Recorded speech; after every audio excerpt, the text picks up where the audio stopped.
Selamun Aleyküm. Bismillahirrahmanirrahim. Salatu ve selamu ala Resulina Muhammedin seyyidina ve yakınih. Mededen Resulü, mededen selam. Mededen şahı destur ve şahbat azlasan şahı medat hakanidat. Tarikatın as-sahba vel hayru fil cemiye. Allah meclisimizi hayırlı eylesin, mübarek eylesin inşallah.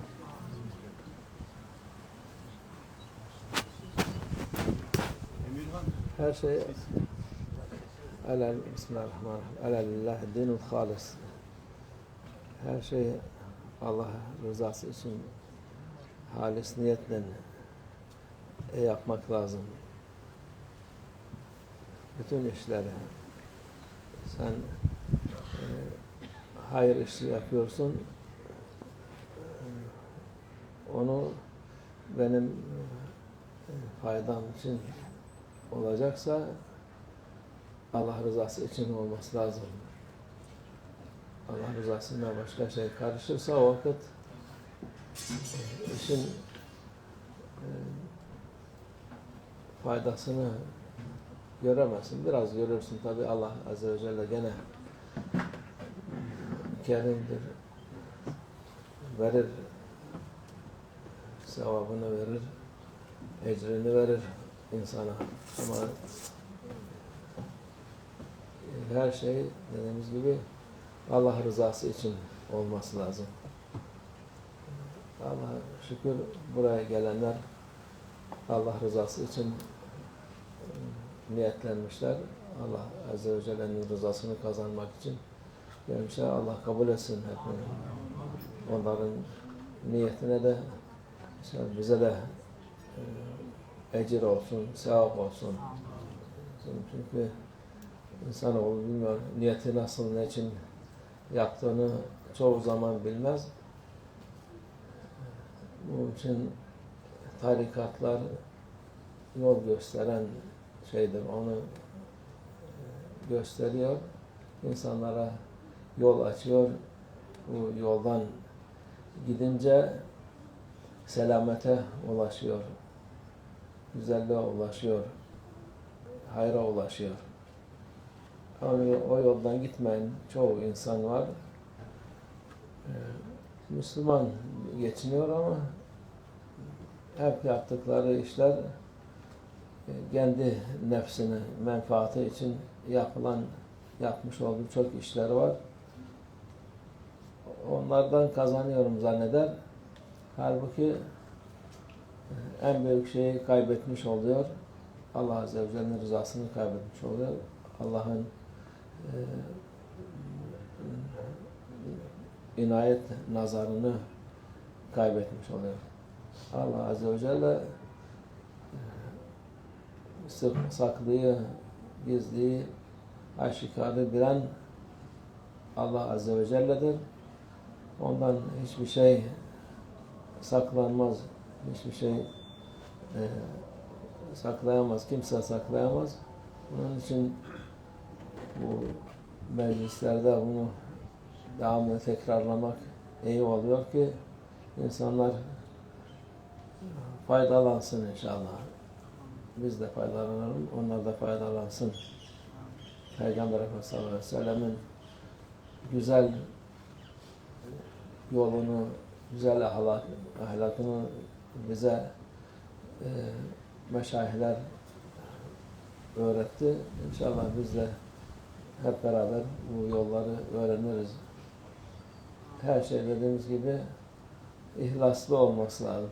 İhlas en mühim şey ihlastır.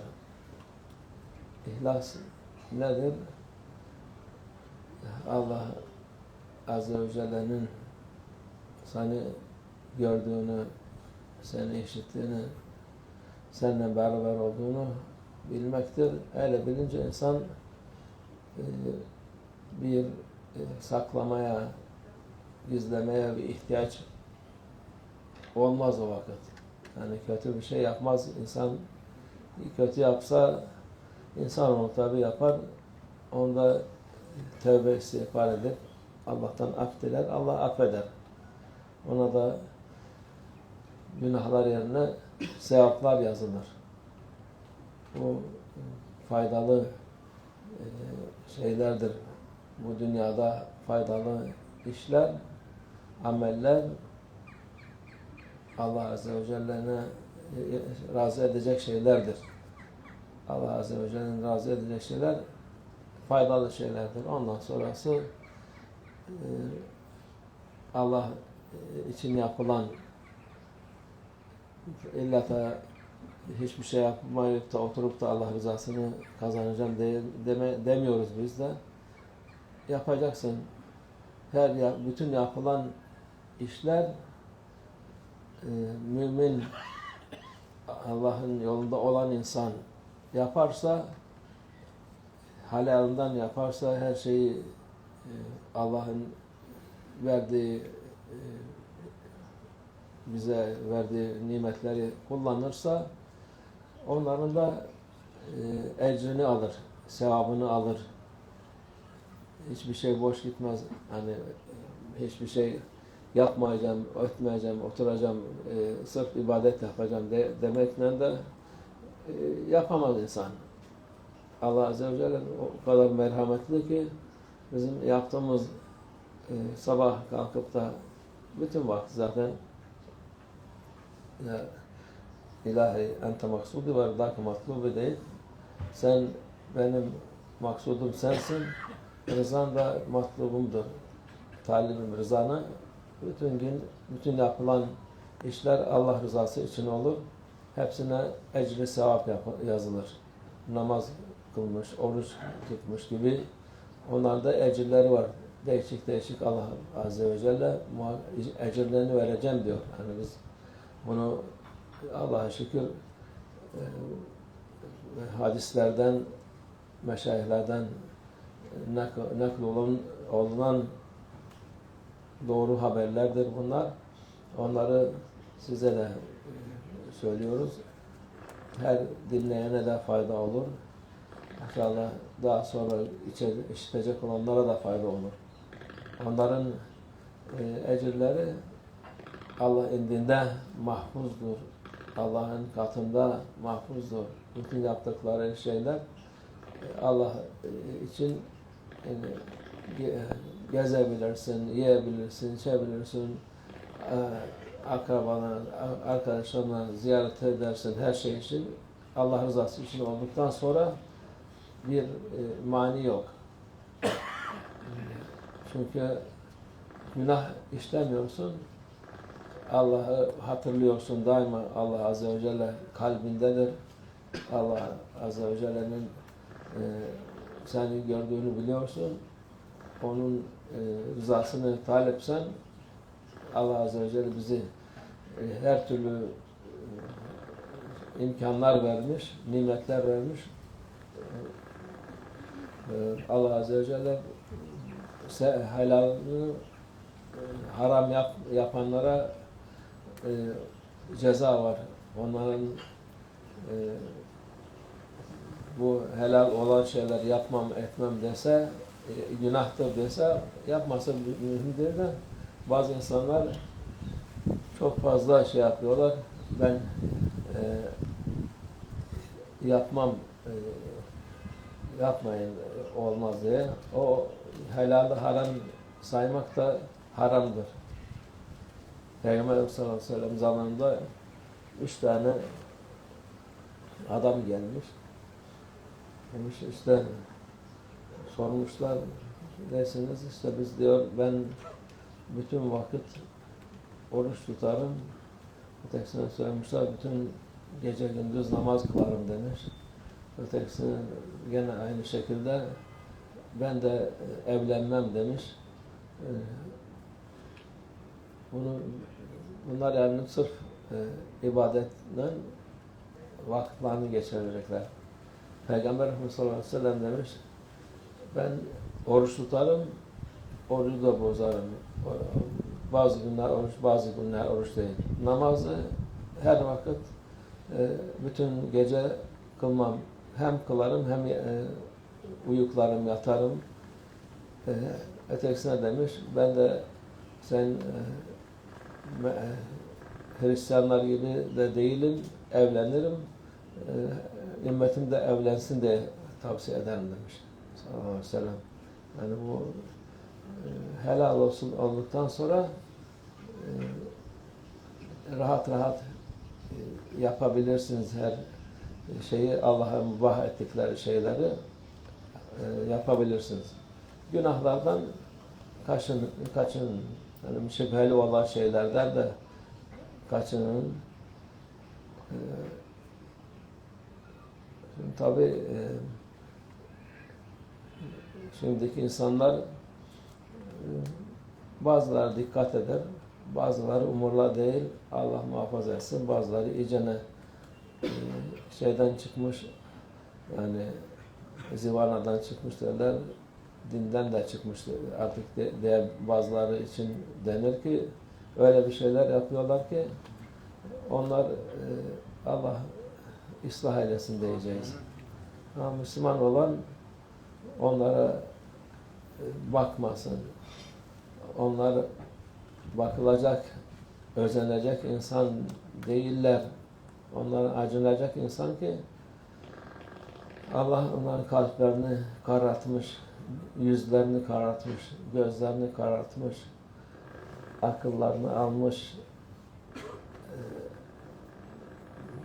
insanlara örnek olacağız gibisinden şey yapıyorlar. Onlar da kim onlara bakıp da onlar gibi yaparsa onların da günahları o insanların üstünde olur.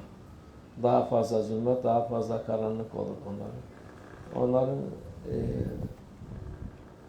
şey yok, bir kıymeti yok. Kıymet Allah indinde olan insanda kıymet Allah indindeki kıymettir. İnsanın arasındaki kıymet hiçbir şey değildir. Sana kıymet vermişler. Sen şusun, sen busun, sen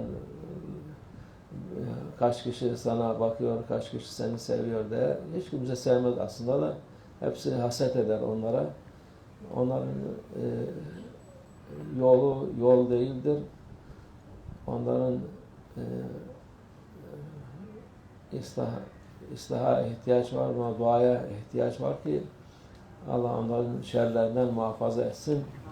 Onlara yeniden de ıslah edilecekse etsin, etmeyecekse kimseye bir zararları dokunmasın inşallah. Çünkü yaşadığımız yerler Müslüman yerler, atalarımızın yerleri.